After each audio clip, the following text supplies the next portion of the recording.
So I almost forgot about this. There's it's part of the American Revolution site. So British controlled Savannah running up to the Revolution, and so all these stones represent. There's different people who fought on the side of the colonies. Some of them are named, not all of them are. But I think there's over, let's see.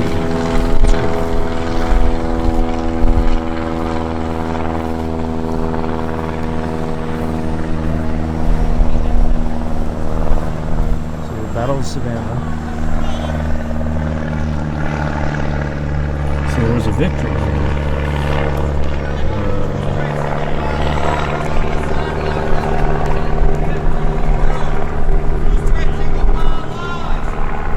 So, Polish nobleman Casimir Pulaski, who held a brigadier general's commission from Congress, fought unsuccessfully for Polish independence. He commanded the American cavalry and lost his life and wound received in the battle.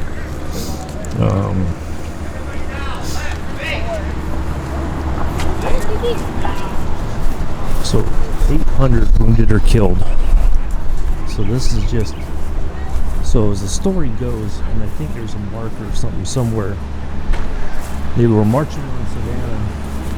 They basically marched all day and night and got here pretty tired. And the command basically said, screw it, we're going to go in anyway. And they got slaughtered. They just got. Yeah. So you can see. So these all represent the people who died here. From various countries who were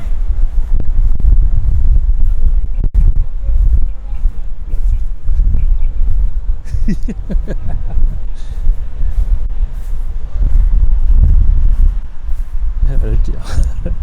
bet you most of the people who go through this little tour with this guy who's dressed like a soldier from Britain, they're probably all people who've been in the military for a minute, so they already know the answers.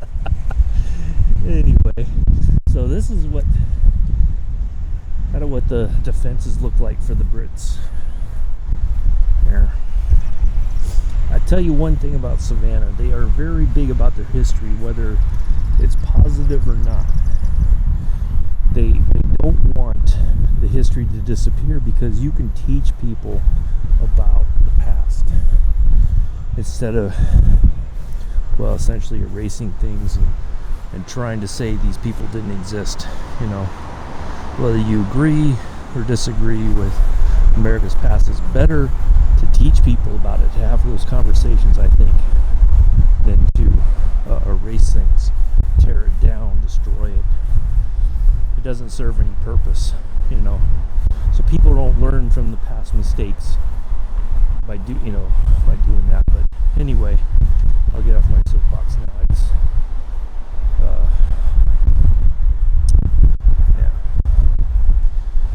here was the defenses.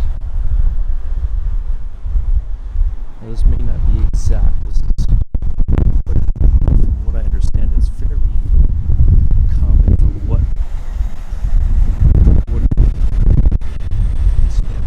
Savannah was very big about. The College of Art and Design is one of the big proponents of preserving the history. Anytime a building goes up for, if it's been abandoned or whatever, nobody wants to use it anymore. This is 1779, 3 years after the Declaration of Independence was signed.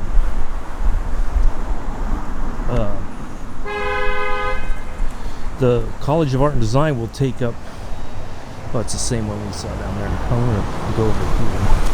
I'm going to go inside here. They will buy they'll buy it, whatever.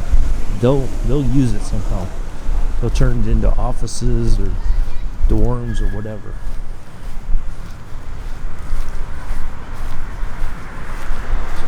So they've saved a lot of buildings that would have been otherwise demolished.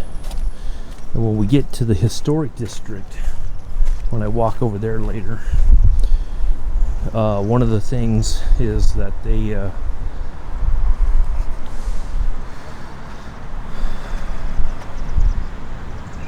14 redoubts outside the town and similar number of cannon emplacements. So this is what so this was made in 2006, this replica of a redoubt, which is a earth fortification. So they put all this wood up and everything, fortified it. So basically that's what they were looking out at. So yeah, it was unfortunately easy pickings. But anyway, in the historic district in Savannah, if you buy a house, for instance, you cannot, if you're going to repaint the house, anything that you do with that house has to be approved by the Historic Society. You cannot just do stuff basically willy-nilly. you have to get permission, and if the Historic Society says no, the answer is no. It has to keep the house looking as original as possible. The paint has to be as close to the original paint as possible. Yeah, you can't make any major changes that will change the character of the history of the house to the point that it's that you're disrespecting the Historic Society. So yeah, they're very big about that. But anyway, I just thought I'd show you that.